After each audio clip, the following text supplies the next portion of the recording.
Half-life period. Key points.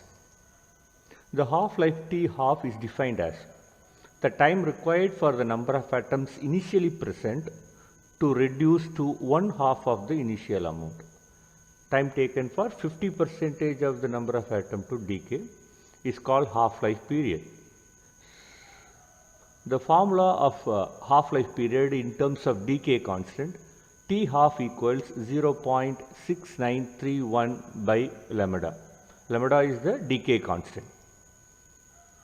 Now, let us learn number of atoms present after n half-life period.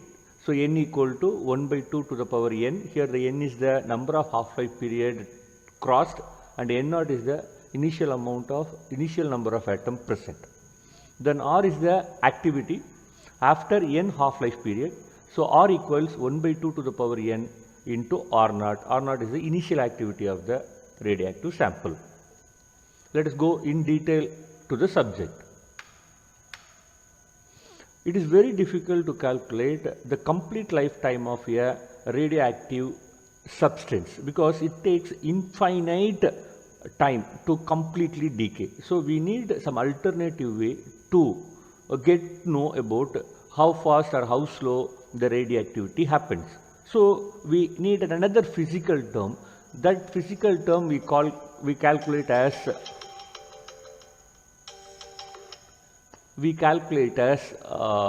half-life period. So, the half-life period is defined as the time required for the number of atoms initially present to reduce to one half of the initial amount. 50% of the amount to decay is the half-life period. So, it is a very important characteristics of a radioactive sample. Some samples has very long half-life period up to 10 power 14 years. Some are having very short half-life period in the order of 10 power minus 14 seconds. So, here there are set of students, right, they are little unruly in a class. Okay. The teacher takes one day to control 50% of the students. So, 50% becomes good and another 50% is a little unruly. So, this is what is being shown in the graph. After a day, 64, half of 64 is 32. 32 students become good and little unruly is another 32. So, in another one day, he takes another one day to change another 50% of 32. Right? So, he could able to change only 16 students. So, the graph for the next day is 32 to 16. So, the third day he could able to convert only 8 students out of 16 to the list. So, in the graph it 16 to 8 happens in another one day. So, on another one day he could able to change 4 students. Another one day he could able to change 2 students. So, 50% of the amount only he could able to convert.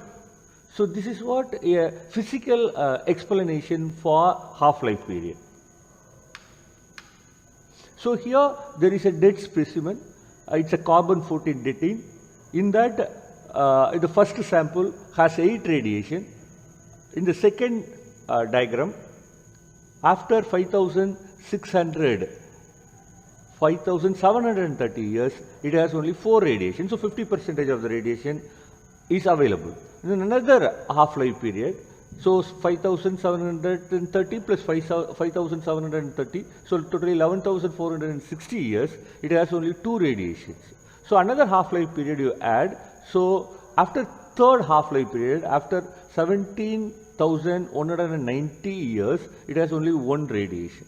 So, this is what in another example based on carbon 14. So, let us go now for the derivation. So, after a time of T half, the number of atoms undecayed is only 50% of the initial amount, that is n naught by 2. So, let us take the law of radioactivity, n equal to n naught e power minus lambda t. In that n becomes n naught by 2, t becomes T half. Let us substitute this value in the equation. So, we get n0 is getting cancelled. So 1 by 2 equals e power minus lambda t half. After a little mathematical calculation, we get t half equals 0.6931 by lambda, where lambda is the decay constant. So here we have the same old example in the another form. So 50% is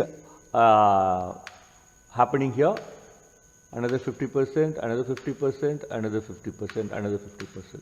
So let's go to the derivation. So after first half-life period, only 50% of the amount is undecayed. After second half-life period, right, another half, 50% is undecayed. So we go for n half-life period. So the number of atoms available undecayed after n half-life period is n equals 1 by 2 to the power n into n0. In the same way, we can write it for activity. So R is the activity available after n half-life period. So the equation becomes R equals 1 by 2 to the power n into R0. So we may think that shorter half-life period substance are safer, but it is not so. It is not correct. Shorter half-life period substance are having high activity, they are highly dangerous, they are highly harmful. Thank you.